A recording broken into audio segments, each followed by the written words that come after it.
ये वाला फार्मूला लिखने के बाद आप लिखेंगे time rate of change of mass within control volume plus. अब देखें ये है क्या, इस फार्मूले का मीनिंग क्या है कि time rate of change of mass, rate of change of mass within control volume plus net mass flow through rate through control surface. ये अगर आप इन दोनों का प्लस करें तो वो ज़ीरो के इक्वल होगा।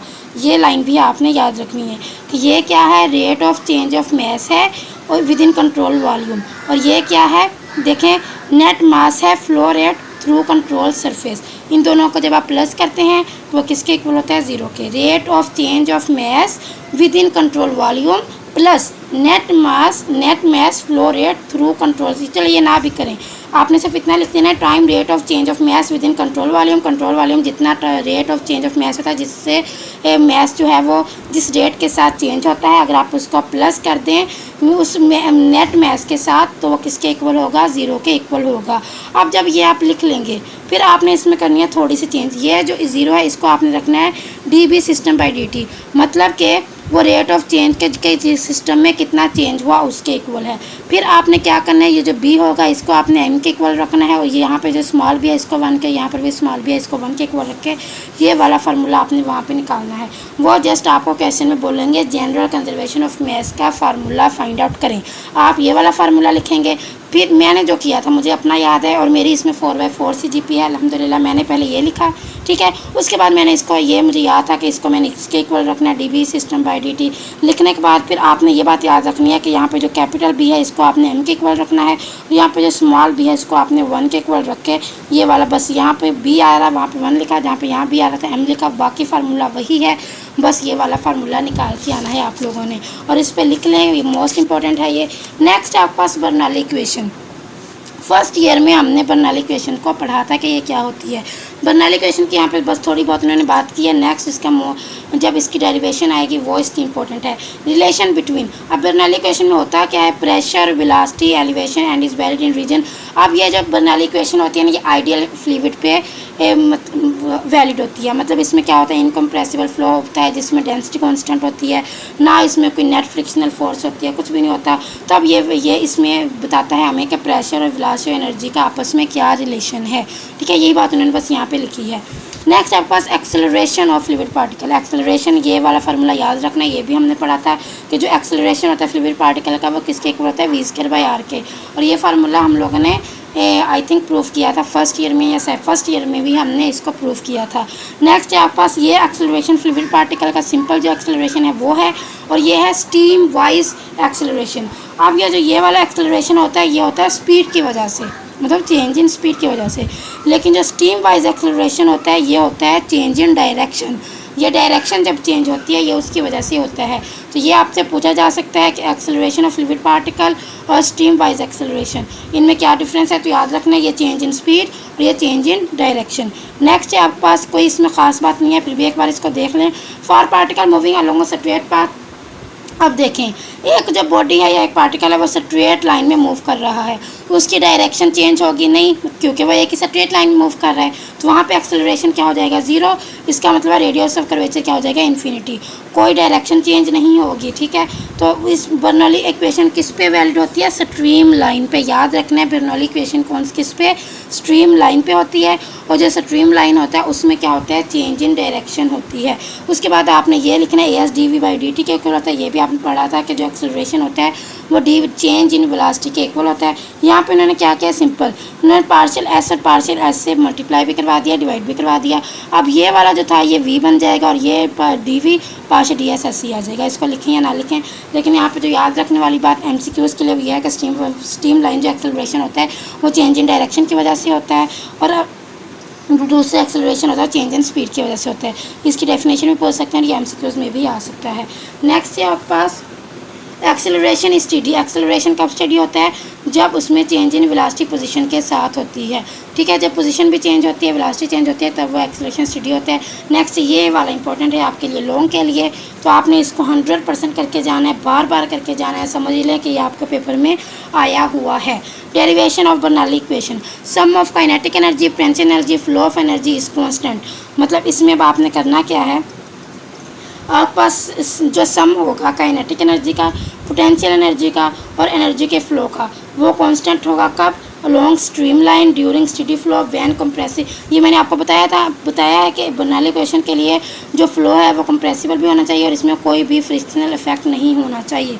आप ये वाला फार्मूला पहले लिखेंगे, फार्मूला वाला जो मैंने आपको पेज बताया उस पर आपने ये वाला फार्मूला हेडिंग देके लिखना है। बर्नौली इक्वेशन का formula rho D A minus rho plus D P D A minus W sine theta M V D S. अब इससे हम लोग फार्मूला फाइंड आउट करेंगे बर्नौली इक्वेशन का। ये फार्मूला आपने खुद से लिखना है और इसको यूज़ करना है, इससे बर्नौली इक्वेशन की को डेरिवेट करना है, उसका फार्मूला फाइंड आउट करना है और ये आपके पेपर में समझ लें क्या आ चुका है। अब इसमें आपने करना क्या है, जहाँ पर भी एम है वहाँ पे आप लिख सकते हैं रो वी। फिर आप देखें वी की जगह वी का फार्मूला होता है डी ए डी एस, मतलब कि जहाँ पर भी एम है वहाँ पे आप क्या लिखेंगे rho D a d S. फिर जहाँ पर डब्ल्यू है एम डब्ल्यू किसके इक्वल होते हैं एम जी के, rho ji d a d s, मतलब कि आपने एम की जगह उसकी वैल्यू लिखी ये वाली rho D a d s, तो यहाँ पे उसको पुट किया एम की जगह g rho ji d a d s. Sine theta की जगह पुट करेंगे d z by d S. अब आपने यहाँ पे सिंपल जो वैल्यू मैंने आपको बताई वो वैल्यू आपने यहाँ पे पुट की। अब देखें minus D P minus rho जी डी जेड डी एस से डी एस कैंसिल आउट, यहाँ से जो डी ए बचेगा यहाँ से जो डी ए बचेगा मतलब इसको आप कॉमन लेंगे और वो यहाँ वाले डी ए से कैंसिल आउट हो जाएगा, मतलब मैंने इसको एक स्टेप में कर दिया। ठीक है, यहाँ पे क्या बचा रो वी डी वी, मतलब क्या बचा रो ये वाला बचा, डी एस से D S cancel V D V, यहाँ पर भी डी एस से डी एस कैंसिल, यहाँ बचा रो वी डी वी, यहाँ पर बचा minus D P minus rho जी डी जेड। ठीक है, अब यहाँ से अब आप लोगों ने वी डी वी का फार्मूला लगाना है।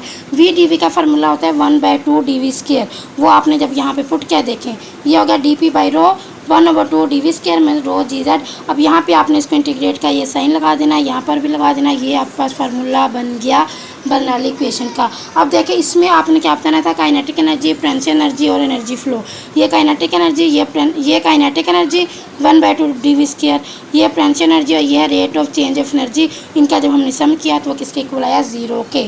तो ये है बर्नौली इक्वेशन का फार्मूला जो हमने अभी फाइंड आउट किया। तो ये आपके पेपर में अच्छे से इसको आपने हाथ से एक बार ज़रूर करके देखना है। नेक्स्ट आपके पास शॉर्ट में आ सकता है स्टेडी फ्लो का फार्मूला लिखें D P by rho plus V square by 2 G plus G Z.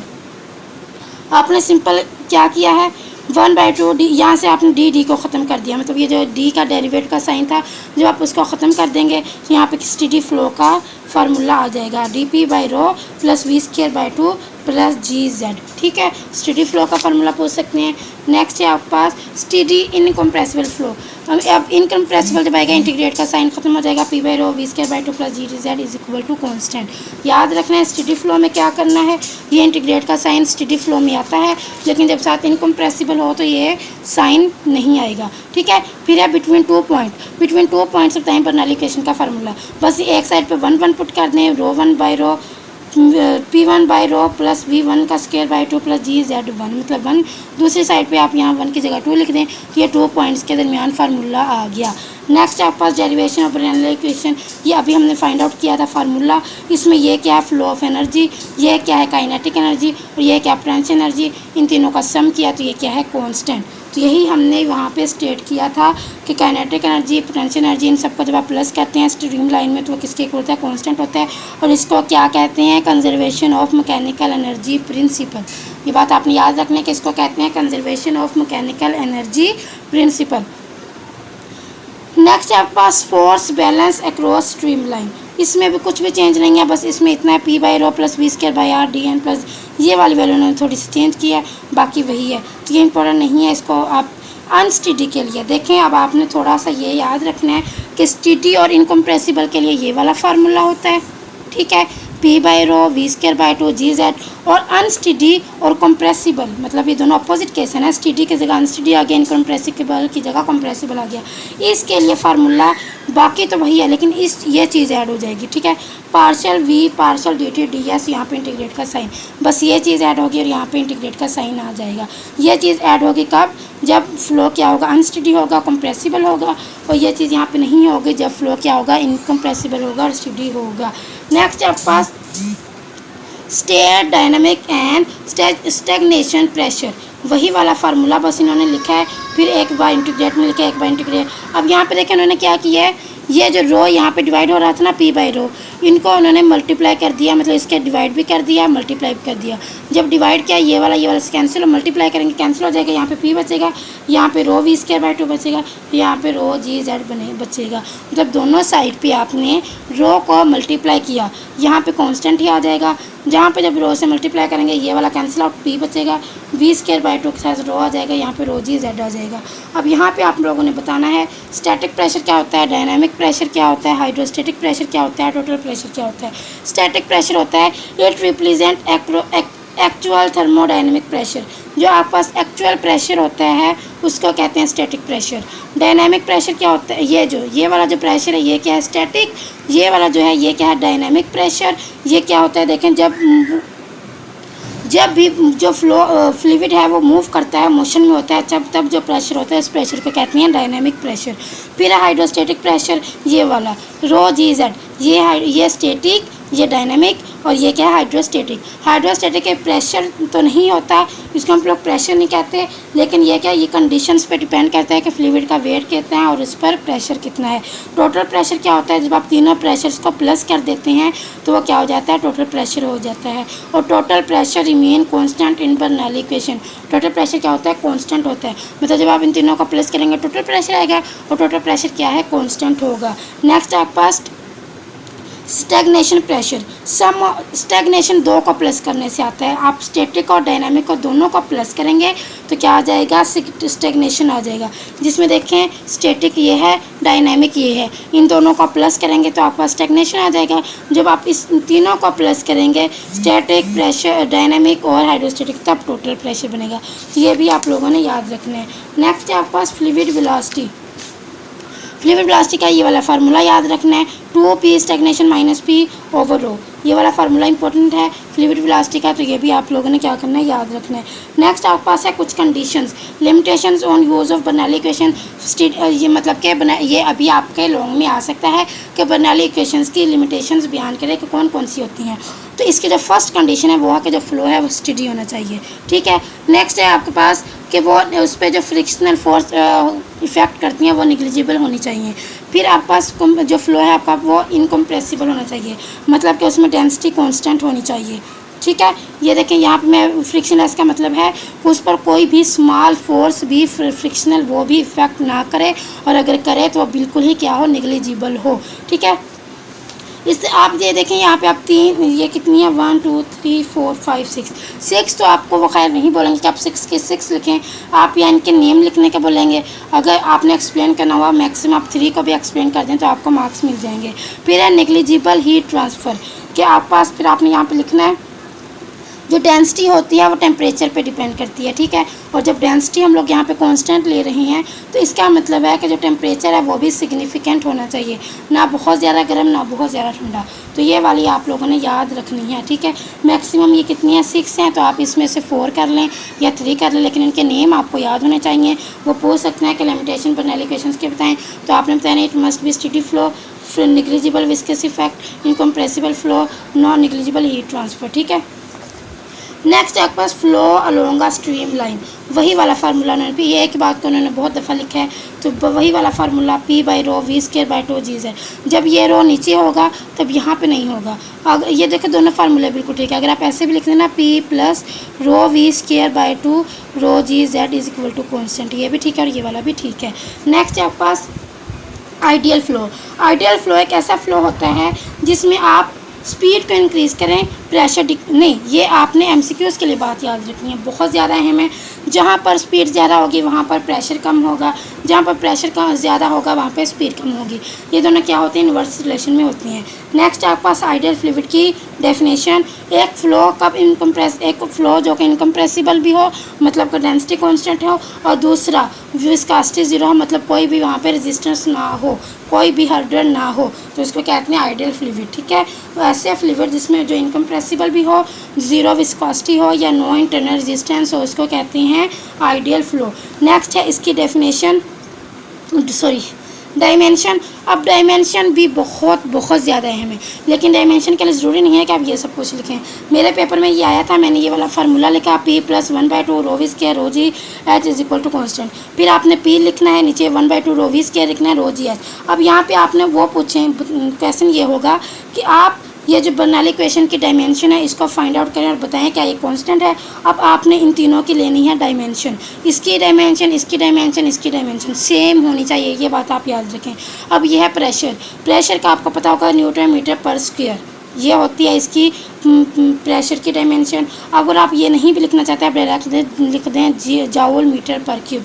याद रखना है बर्नौली इक्वेशंस में जो भी आती हैं, काइनेटिक एनर्जी आती है, पोटेंशियल एनर्जी आती है, फ्लो ऑफ एनर्जी आती है, उनका जो डायमेंशन है वो क्या है, जाउल मीटर पर क्यूब, जाउल मीटर पर क्यूब, जाउल मीटर पर क्यूब। ये रटा लगा लें, याद रख लें, ठीक है। फिर आप नीचे लिखेंगे 1/2 रो वी स्क्वायर। आप यहाँ पे खुद से एक बार अगर आपको ये डेंसिटी का और वी का डायमेंशन आती है वही डायमेंशन उन्होंने यहाँ पे लिख के यहाँ पे डायरेक्ट आप इक्वल लिखते हैं जाउल मीटर पर क्यूब। फिर आप रो जी एच, अगर आपको रो की आती है पहले आप रो की लिखें डायमेंशन, जी की भी आपको आती होगी, ये तो हमने पढ़ी थी, मीटर पर सेकंड स्क्वायर। फिर एच की होती है मीटर, हाइट मीटर होती है, फिर आप इसको भी डायरेक्ट इक्वल लिखते हैं जी जाउल मीटर पर क्यूब। फिर आप लिखते हैं तीनों की डायमेंशन क्या है, सेम है, तो ये चीज़ आपने प्रूव करनी थी। नेक्स्ट आप लोगों ने एक बात याद रखनी है कि जहाँ पर स्पीड हाई होगी प्रेशर डिक्रीज होगा, ये बात मैं बता चुकी हूँ। और यहाँ पर एक और बात बहुत मोस्ट इंपॉर्टेंट कॉन्सेप्ट है, जहाँ पर हवा कम होगी, लेस एयर होगी, वहाँ पर स्पीड भी कम होगी, जहाँ और वहाँ पर प्रेशर ज़्यादा होगा। देखें हवा कम है, स्पीड भी कम है, स्पीड कम है तो प्रेशर क्या है, ज़्यादा। अब बॉटम में, बॉटम की बात हो रही है, जो नीचे बॉटम में जब हवा कम होती है, एयर कम होती है, स्पीड कम भी कम होती है, प्रेशर ज़्यादा होता है। टॉप पर वो एयर ज़्यादा होती है, स्पीड भी ज़्यादा होती है, प्रेशर कम होता है। तो ये आपके एमसीक्यूज़ के लिए वो पूछ सकते हैं, यही बात मैंने नीचे लिखी है। और एक बात और, ये टॉपिक नंबर 78 में है, क्रॉस सेक्शन एरिया जितना ज़्यादा होगा प्रेशर उतना ज़्यादा होगा, क्रॉस सेक्शन एरिया जितना कम होगा प्रेशर भी उतना ही कम होगा। देखिए यहाँ पे हमने कितने कॉन्सेप्ट लिए। फर्स्ट कॉन्सेप्ट हमने लिया स्पीड ज़्यादा तो प्रेशर कम, फिर हमने लिया कि जहाँ हवा कम वहाँ स्पीड कम, वहाँ प्रेशर ज़्यादा, मतलब बॉटम में ऐसे, और टॉप में क्या होता है, हवा भी ज़्यादा होती है, स्पीड भी ज़्यादा होती है, लेकिन प्रेशर कम होता है। फिर एक और कॉन्सेप्ट हमने लिया कि जहाँ पर क्रॉस सेक्शन एरिया ज़्यादा होता है वहाँ पर प्रेशर भी ज़्यादा होता है, जहाँ पर क्रॉस सेक्शन एरिया कम होता है वहाँ पर प्रेशर भी कम होता है। नेक्स्ट आपके पास लास्ट बहुत ज़्यादा इंपॉर्टेंट है, टॉर्सेली फार्मूला। फर्स्ट ईयर में मुझे याद है, आई थिंक चैप्टर नंबर 6 था या 5 था, उसमें हमने इसको फाइंड आउट किया था। 2 पॉइंट्स के लिए वहाँ पर तो हमने बहुत ज़्यादा एक्सप्लेन किया था, वहाँ पे एक डायग्राम बनी हुई थी, वहाँ से हम लोगों ने देखा था। फिर ये 2 पॉइंट्स के लिए हमने बर्नौली इक्वेशन का ये फार्मूला लिखा था।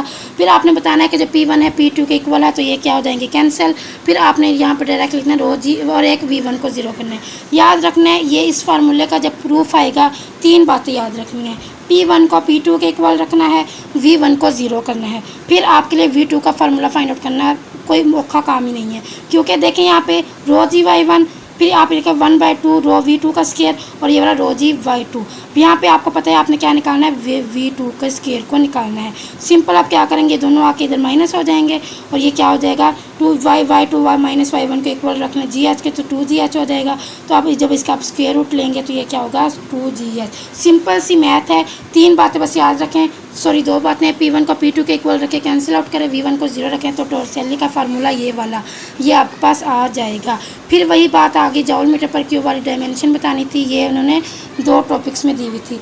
नेक्स्ट आपके पास है how do you measure speed of flow of liquid, कि ये आपके क्वेश्चन, ये आपके सब्जेक्टिव के लिए ये भी इंपॉर्टेंट है कि आप स्पीड ऑफ फ्लो को कैसे फाइंड आउट करते हैं। वही वाला फार्मूला आप फिर से लिखेंगे, लेकिन यहाँ पर आपने क्या करना है, Y1 को Y2 के इक्वल रखना है।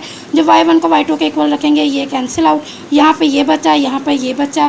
फिर आपने P1 माइनस P2 कर देना है, 1/2 रो V2 का स्क्वायर, 1/2 रो V1 का स्क्वायर। यहाँ पे 1/2 रो F को कॉमन लिया, ये किसके इक्वल आ गया, GH के, रो GH के इक्वल आ गया, ठीक है। अब P1 माइनस P2, अब आपने देखें रो P1 माइनस P2 किसके इक्वल आया, रो M GH के। A1 ये भी आपने आई थिंक फर्स्ट ईयर में ही प्रूफ किया था, A1 V1 किसके इक्वल होता है, A2 V2 के।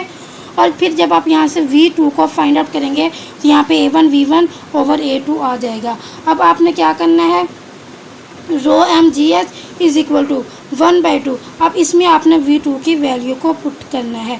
मतलब देखें ये वाला फार्मूला आपको इतना समझ आ गया कि हमने कैसे निकाला, यहाँ से कैंसिल आउट करके फिर आपने इन दोनों की वैल्यू लिखनी है। इसकी जगह लिखना है रो एम, इसकी जगह लिखना है P1 माइनस P2 की जगह लिखना है रो MGS, और इसकी जगह आपने लिखना है A1 V1 किसके इक्वल था A2 V2 के। यहाँ से V2 की वैल्यू को निकाल के यहाँ पे पुट कर दी। देखें यहाँ पे हमने वो वैल्यू को पुट किया, सिंपल मैथ किया, V1 स्क्वायर को यहाँ से कॉमन लिया, यहाँ पे A1 का स्क्वायर, 2 का स्क्वायर -1, यहाँ पे जब आप इसका स्क्वायर रूट लेंगे तो आपके पास V1 की वैल्यू आ जाएगी। यहाँ पे था रो MGH, ठीक है। यहाँ पे आपने V1 के स्क्वायर को निकालना है, तो ये वाली वैल्यू इधर आके मल्टीप्लाई और ये वाली वैल्यू इधर आके डिवाइड। यहाँ पे आपने V1 की वैल्यू का ये फार्मूला वो आपसे प्रूफ करने के लिए पूछ सकते हैं, ये वाला क्वेश्चन भी वो पूछ सकते हैं। सिंपल 2 पॉइंट्स के लिए बर्नौली इक्वेशन का फार्मूला लिखें, y1 को y2 के इक्वल रखें, ये वाला फार्मूला बनाएं। फिर ये बात याद रखें, देखें दोनों में एक एक बात आपने याद रखनी है। इस टॉर्सेली फार्मूले के लिए याद रखना है P1 को P2 के इक्वल रखें, V1 को 0 करना है, यहाँ पे y1 को y2 के इक्वल रखें, यहाँ पे इनको कैंसिल करना है। फिर दो बातें और याद रखें कि P1 माइनस P2 को आपने इसके इक्वल रखना है और इसको आपने V2 का फार्मूला यहाँ से निकाल के यहाँ पे पुट करेंगे। सिंपल V1 की वैल्यू यहाँ निकालनी है, यहाँ V1 की, 2 की और यहाँ V1 की। होप सो आपको मेरे लेक्चर की समझ आई होगी। अगर आप मेरे चैनल पर न्यू है तो काइंडली सब्सक्राइब करके जाइएगा। अगर आपको मेरे लेक्चर की समझ आई है तो कमेंट बॉक्स में लाजमी बताइएगा। अपना बहुत सारा ख्याल रखिएगा। जज़ाकल्लाह, अल्लाह हाफिज़।